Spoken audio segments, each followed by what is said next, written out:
لا الہ الا اللہ محمد رسول اللہ، لا الہ الا اللہ محمد رسول اللہ۔ آپ حضرات کو معلوم ہے کہ کل سورج گرہن ہے اور خبریں یہ آ رہی ہیں کہ 80% سورج کل گرہن ہوگا۔ اس بارے میں اسلامی حکام کیا ہیں، شریعت کیا کہتی ہے، اس کے لیے علماء نے سوچا ہے کہ کچھ باتیں عوام تک پہنچائی جائیں، تو اس لیے میں نے بھی ارادہ کیا کہ شرعی حکام اس بارے میں بتائے جائیں، اس میں حکمتیں کیا ہیں۔ رسول اللہ صلی اللہ علیہ وسلم کے دور میں سورج گرہن ہوا ہے۔ آپ صلی اللہ علیہ وسلم کے نرینہ اولاد نہیں تھی، آپ کو اللہ نے اولاد دی اور آپ کے بیٹے کی موت واقع ہوئی۔ یہ ایک بہت بڑا حادثہ تھا اس وقت، کیونکہ عرب میں نرینہ اولاد کی بڑی ویلیو تھی۔ آپ صلی اللہ علیہ وسلم کو اللہ نے بیٹیاں دیں، بیٹا نہیں دیا، اور بیٹا دے کے اٹھا لیا، تو ایک بہت بڑا واقعہ تھا، اور اللہ کی قدرت کے اسی دن سورج بھی گرہن ہو گیا۔ تو عرب یہ کہا کرتے تھے، زمانہ جاہلیت میں یہ بات مشہور تھی کہ کوئی بہت بڑا دنیا میں واقعہ ہوتا ہے تو سورج یا چاند گرہن ہو جاتے ہیں۔ اسی دن سورج بھی گرہن ہوا تو یہ بات پھیل گئی کہ محمد صلی اللہ علیہ وسلم سید الانبیاء رسول اللہ صلی اللہ علیہ وسلم کے بیٹے کی چونکہ موت واقع ہوئی ہے، اس لیے سورج گرہن ہوا ہے۔ آپ صلی اللہ علیہ وسلم نے اس بات کی تردید فرمائی، اور آپ نے فرمایا ان الشمس والقمر آیتان من آیات اللہ لا ينکسفان بموت احدہم، کہ سورج اور چاند اللہ کی نشانیوں میں سے ایک نشانی ہے، لا ينکسفان بموت احدہم آیاتہ، نہ تو یہ کسی کی موت کی وجہ سے گرہن ہوتے ہیں، نہ کسی کی زندگی کی وجہ سے، بل یخوف اللہ بہما عبادہ، اللہ ان کے ذریعے اپنے بندوں کو ڈراتے ہیں۔ یہ بخاری مسلم کی حدیث ہے، اپنے بندوں کو خوف زدہ کرتے ہیں۔ تو یہ اللہ کی نشانیاں ہیں، اور آپ صلی اللہ علیہ وسلم نے اس موقع پر نماز کا حکم دیا، اللہ کے سامنے عاجزی اور انکساری کا حکم دیا۔ دیکھیے یہاں ایک بہت اہم پوائنٹ کی بات ہے ان لوگوں کے لیے جو اسلام کے خلاف ہیں، جو محمد صلی اللہ علیہ وسلم سرور دو عالم سید الانبیاء صلی اللہ علیہ وسلم کو سچا نبی نہیں مانتے، ان کے لیے اس حدیث میں آپ صلی اللہ علیہ وسلم کی نبوت کی ایک بہت زبردست دلیل موجود ہے۔ ایک واقعہ ہوا ہے آپ صلی اللہ علیہ وسلم کے بیٹے کی موت کا، اور عرب یہ ویسے ہی کہا کرتے تھے کوئی بہت بڑا دن ہوگا تو سورج گرہن ہوگا۔ تو کوئی بھی شخص جو جھوٹا نبی ہو، آپ خود بتائیے کہ کیا وہ ایسے موقع پہ اس واقعے کو اپنے حق میں کیش نہیں کرائے گا، اور وہ یہ کہے گا نہیں کہ میں تو پہلے ہی کہتا تھا میں بہت بڑی شخصیت ہوں، اور میرے بیٹے کی موت ہونا، ایک پیغمبر کے بیٹے کی موت ہونا ہے تو یقیناً یہ اس اللہ کی طرف سے ایک نشانیاں ہے، یہ نشانی ہے سورج کا گرہن ہونا، یہ بتانے کے لیے ہے کہ واقعی یہ بہت بڑا دن ہے، اور میں یعنی یہ بہت بڑا دن اس اعتبار سے کہ ایک نبی کے بیٹے کی موت واقع ہوئی ہے۔ لیکن آپ صلی اللہ علیہ وسلم نے یہ سب نہیں کیا، اور آپ نے بتایا کہ سورج اور چاند کے گرہن ہونے کا کسی کی موت یا زندگی سے کوئی تعلق نہیں، اور آج سائنس نے بھی ثابت کر دیا ہے کہ یہ ایک سائنٹیفک حقیقت ہے کہ جب زمین اور سورج کے درمیان چاند آ جائے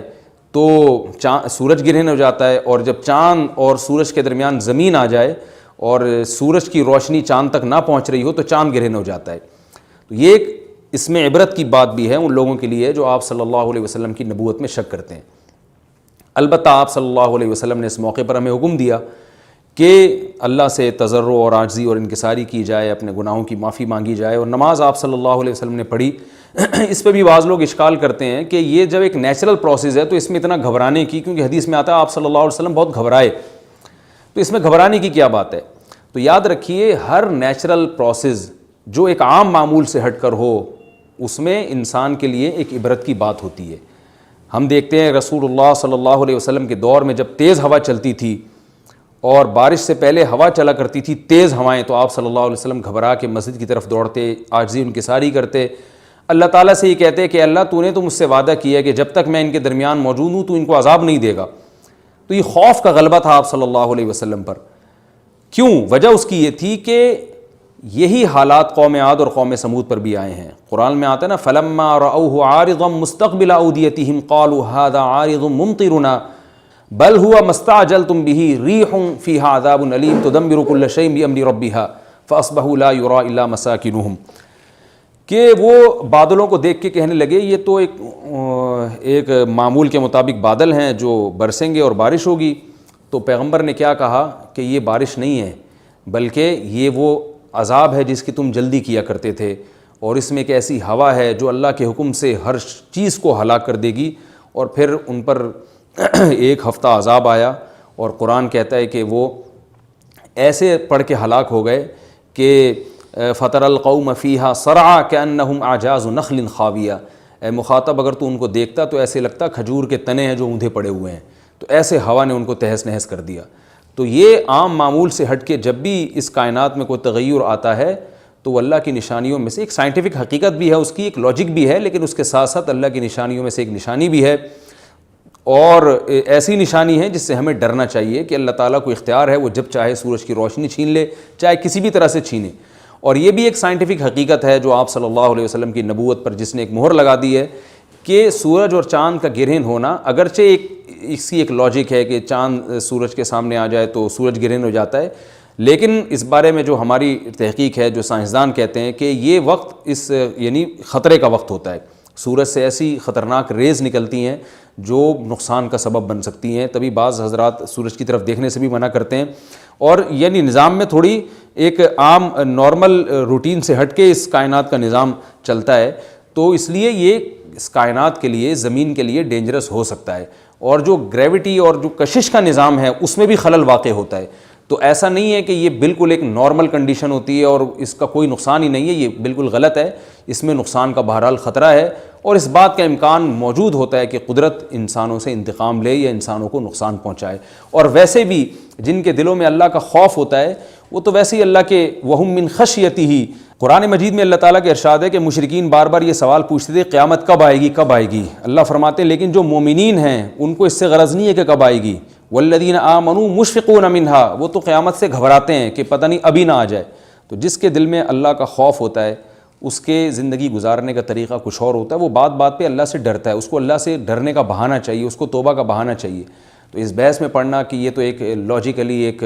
سورج کی روشنی غائب ہو جائے گی، وہ ٹھیک ہے، یہ سائنسدانوں کا شعبہ ہے کہ کیوں غائب ہو رہی ہے، ماہرین فلکیات کا شعبہ ہے، لیکن اہل ایمان کا جو کام ہے اس موقع پر، ان کا جو وظیفہ ہے وہ یہ کہیں کہ اللہ کی نشانیوں میں سے ایک نشانی ہے، اللہ اپنی قدرت دنیا میں دکھاتا ہے کہ میں یہ بھی کر سکتا ہوں چاہے کسی بھی طریقے سے کروں، تو ہمیں اس موقع پر بہرحال اللہ کے سامنے جھکنا چاہیے، اپنے گناہوں سے معافی مانگنی چاہیے، اور وہی عمل کرنا چاہیے جو رسول اللہ صلی اللہ علیہ وسلم نے ہمیں بتایا ہے۔ اور اس بارے میں جو توہمات پھیلے ہوئے ہیں اس سے بھی ہمیں اجتناب کرنا چاہیے، جیسے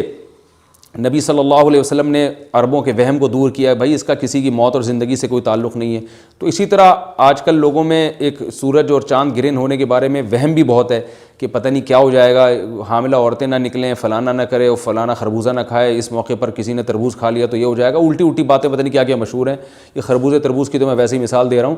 تو کوئی بھی چیز جب کہنی ہو تو پوری طرح سے اس کی ریسرچ کریں۔ مجھے نہیں پتا حاملہ عورت کو فائدہ ہوتا ہے نقصان ہوتا ہے سورج گرہن ہونے سے، لیکن اگر نقصان بھی ہوتا ہے تو اس کی کوئی مستند دلیل ہونی چاہیے آپ کے پاس، ایسے ہی سنی باتیں آگے نقل نہ کریں۔ تو بہرحال ہمیں جو کرنے کا کام ہے جو رسول اللہ صلی اللہ علیہ وسلم نے بتایا ہے وہ کام بخاری اور مسلم کی حدیث کے مطابق نماز ہے، انفرادی بھی ہے، جماعت سے بھی ہے، مستحب یہ ہے کہ جماعت سے نماز پڑھی جائے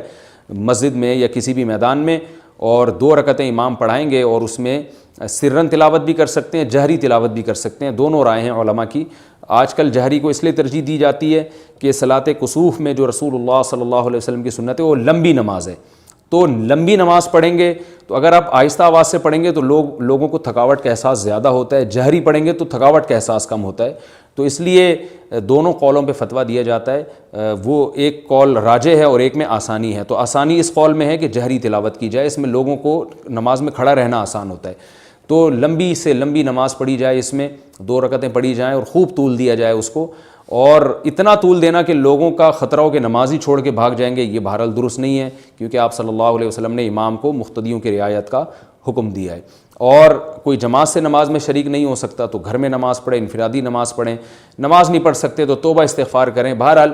یہ وقت جو ہے توبہ استغفار کا ہے، اپنے گناہوں سے معافی مانگنے کا ہے۔ اللہ تعالی ہم سب کو عمل کی توفیق عطا فرمائے۔ وما علینا الا في قلبي دوما يغمرني من فيض ضياء